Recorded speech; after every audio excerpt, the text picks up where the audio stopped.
Ay mga kaldobob, ang sarap magkape pagka nakikita ko si Pangulong Bongbong.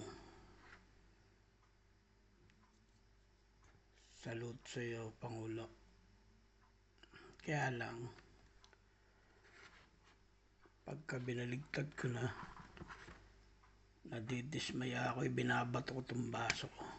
Kaya kiss ka na sa akin ngayon, Sara. Sayang ang tiwalang pinagkaloob namin sa inyo. Sayang. Pinaglaban ka rin namin noon. Sayang. Kala namin hanggang 2028 sinira mo, Sara. Mahal ka namin noon ang aking buong pamilya. Kaya lang ngayon, hindi na.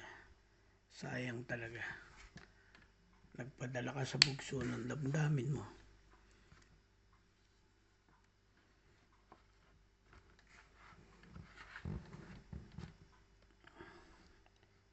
Pangulong Bongbong,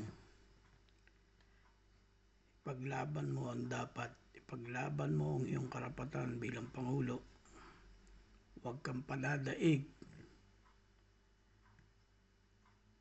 kay Sara Duterte. Nasisira pala sa'yo.